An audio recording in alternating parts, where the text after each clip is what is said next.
اجاز صاحب جب وہ اس کو عدالت میں پیش کیا گیا تو اس کے ہاتھ پر جو ہتھ کڑی لگی ہوئی تھی اس پر انہوں نے کپڑا ڈال دیا کہ ہتھ کڑی بھی نظر نہ آئے. تو یہ اتنے بااثر لوگ ہیں اور اوپر سے کچھ سیاسی شخصیات کا بھی کہا جا رہا ہے کہ وہ اس میں انوالو ہیں. تو آپ کو انصاف ملتا ہوا نظر آ رہا ہے اور دوسری طرف متاثرین بھی آواز نہیں اٹھا رہے. ابھی اعلان کیا گیا تو کچھ نمائندے ہمارے ساتھ ان سے بات کرتے ہیں. ٹیچرز گردی نہیں چلے گی. آپ مجھے بتائیے گا کہ کیا پروفیسرز اس میں انوالو ہیں جو لڑکیوں کو بلیک میل کرتے ہیں اور پھر اپنے مقاصد کے لیے ان کو استعمال کرتے ہیں؟ بالکل ہمیشہ سے یہی ہوتا ہے. آپ بھی دیکھ رہے ہیں کہ اس معاملے کو جو ہے کس طرح سے یہ ہینڈل کر رہے ہیں. اور ہراسمنٹ کمیٹیز میں کون لوگ ہیں آپ بھی اس چیز کو سمجھتے ہیں. اور دوسرا دیکھیں کہ میجر کا نام آ رہا ہے. میجر کا مطلب پھر آپ خود سمجھتے ہیں کہ کس طرح سے اس معاملے کو جو ٹھپ کیا جا رہا ہے. تو اس کے جو 5500 ویڈیوز یا پکس کا ہونا اس کا مطلب کب سے یہ یعنی کہ ہراس کر رہے ہیں. اب دیکھیں بچے جو ہوتے ہیں بیچارے مجبور ہوتے ہیں.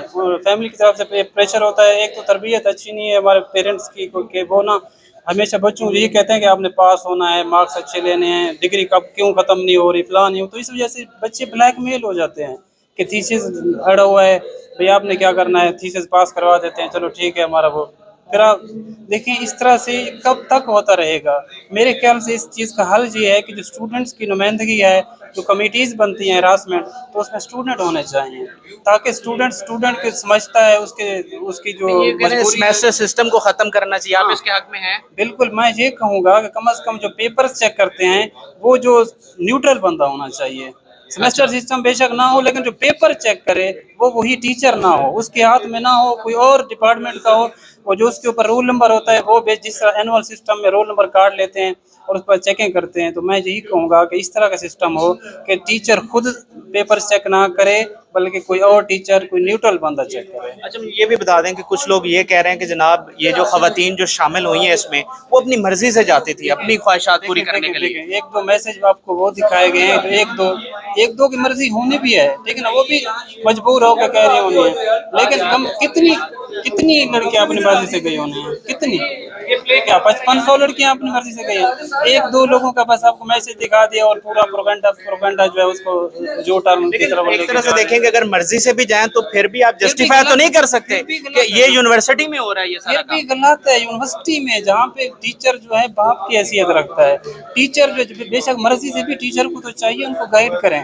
اگر بچے غلط سائڈ پہ جا بھی رہے ہیں تو ان کو چاہیے کہ ان کو گائیڈ کریں کہ بیٹا اس طرح یہ غلط چیز ہے. ایک روحانی باپ ہوتا ہے ٹیچر. کیا ٹیچر کو یہ چیز زیب دیتی ہے کوئی اس طرح کے بچوں کو ملوث اچھا کریں؟ ابھی اجاز صاحب جب وہ اس کو عدالت میں پیش کیا گیا تو اس کے ہاتھ پر جو ہتھ کڑی لگی ہوئی تھی اس پر انہوں نے کپڑا ڈال دیا کہ ہتھ کڑی بھی نظر نہ آئے. تو یہ اتنے بااثر لوگ ہیں اور اوپر سے کچھ سیاسی شخصیات کا بھی کہا جا رہا ہے کہ وہ اس میں انوالو ہیں. تو آپ کو انصاف ملتا ہوا نظر آ رہا ہے اور دوسری طرف متاثرین بھی آواز نہیں اٹھا رہے. بالکل. اسی وجہ اب ہم نے تو ویٹ کیا کہ کوئی انصاف کریں گے کہ معاملہ اتنا ہائی لائٹ ہو گیا ہے. میڈیا کے بھی شکریہ انہوں نے اتنا ہائی لائٹ کیا معاملے کو کہ ہم نے تو سوچا تھا کہ یہ انصاف ملے گا بچوں کو, لیکن نہیں ملتا دکھائی دے رہا. اس وجہ سے ہم جہاں پر آئے ہیں, ہم اس وجہ سے ہم آواز اٹھا رہے ہیں تاکہ بچوں کو. آپ کس حد تک جائیں گے؟